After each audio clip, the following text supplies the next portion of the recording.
Ooh, 10 through 6. Very scary. Here we go.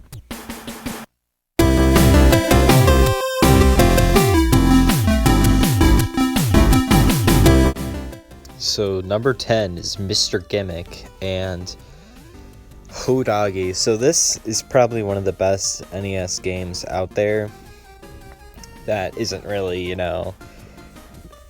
popular. I mean, it's kind of like a hidden gem, kind of not, because everybody knows about this game, but like it's really expensive and really rare if you want an actual copy, so you kind of have to go for like a repro or emulate it, and I got a repro cart.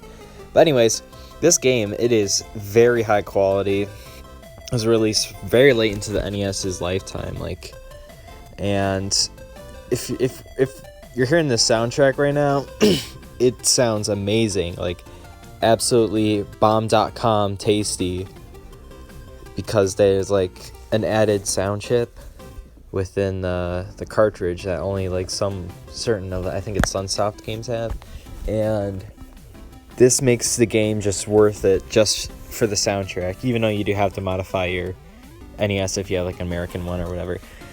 But it is awesome. The gameplay, it is super fun. It is a platform, as you can see, and you can make this your main attack is this projectile star that you it takes a couple seconds to make it appear on your head, but then you toss it and it goes into this arc, and you could use it as a platform and jump on it and stuff, and it's really cool.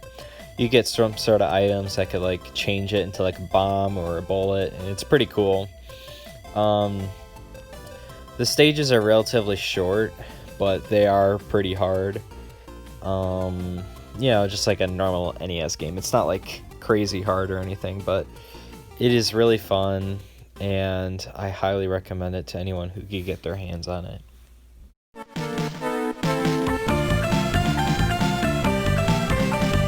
Now, lots of you are probably going to say this is too low, and look at the later entries on this list, baby.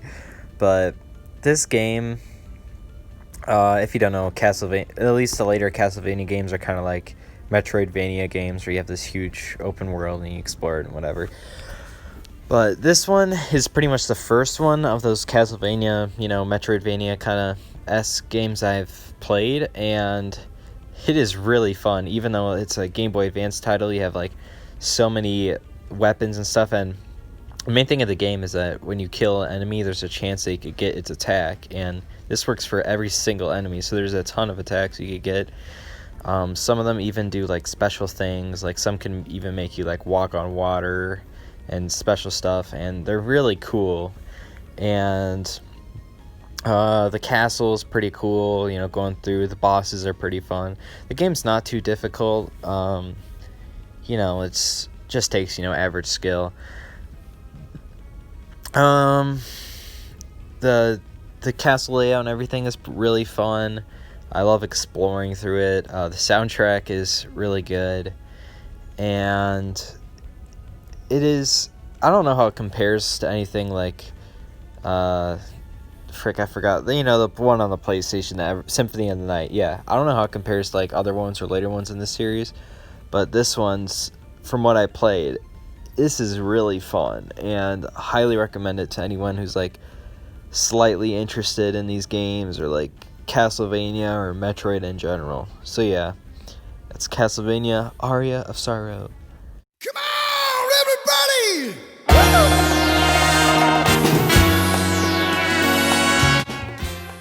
So a lot of people, know Katamari Damacy, and it's oh, it's a really good game and stuff, but I really think We Love Katamari is a way better game than Katamari Damacy, even though the soundtrack is somewhat different.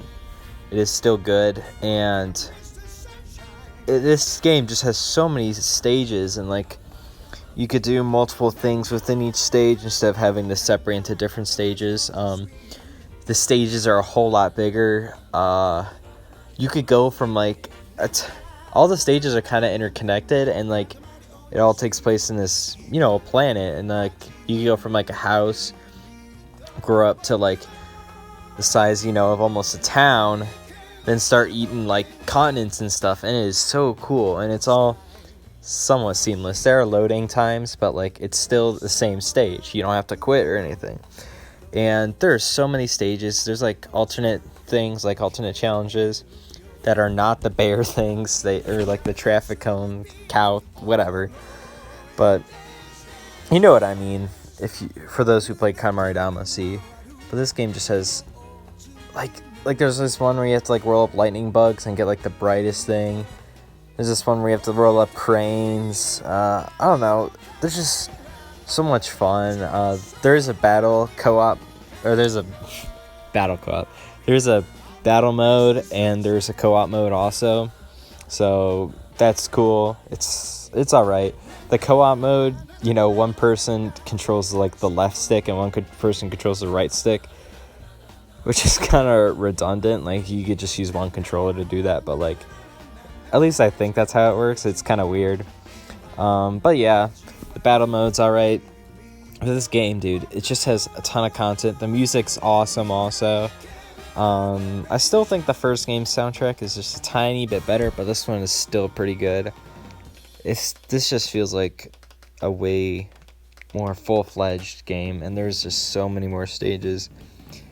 Even though the main menu is very annoying with everybody going like, yes, yes, and origami. So yeah, this is a really fun game that I highly recommend to anyone. And I somehow ranked this higher than Aria of Sorrow. So yeah, Katamari Damacy, or not Katamari Damacy, We Love Katamari.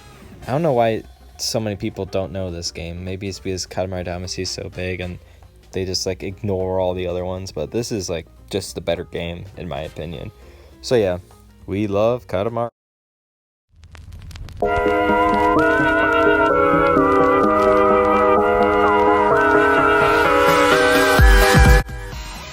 So Mad Rat Dad. This is probably the most recent or modern game on this whole list. So this game came out this year, 2020. Pretty sure it was like October 30th or something. But yeah, this game, it is the music, bro. Oh my gosh, it is awesome.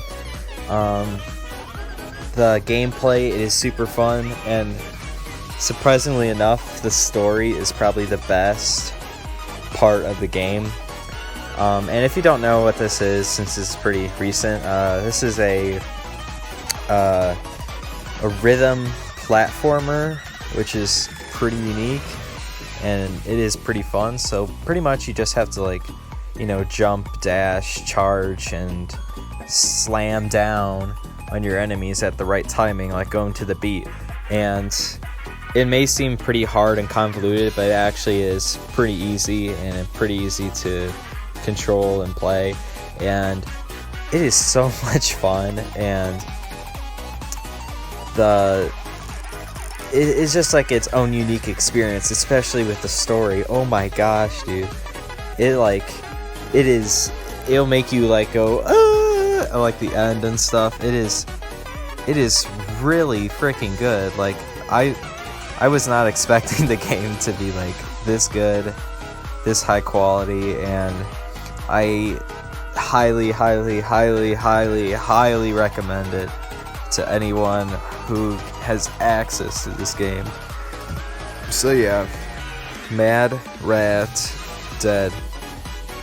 Oh yeah, just saying, the story is about a mad rat and he's dead, but it's really good. Trust me. Okay, bye.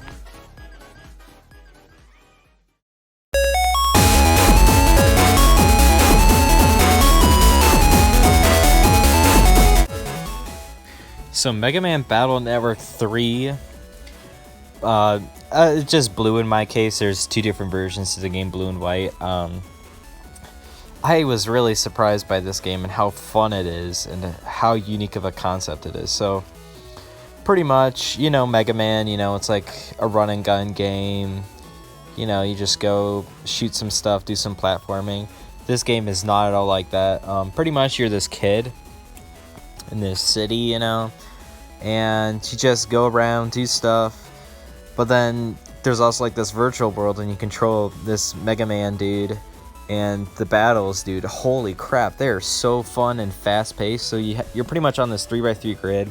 You can move around instantaneously, and you build this deck of cards, and you get like 5 cards each turn, and you could use those cards in the battle to, or they're called chips, but you can use them to like use special moves and defeat the enemies as efficiently as possible. And battles could even last like only like 2 seconds, and it is so cool. And I highly recommend this game. It is super fun.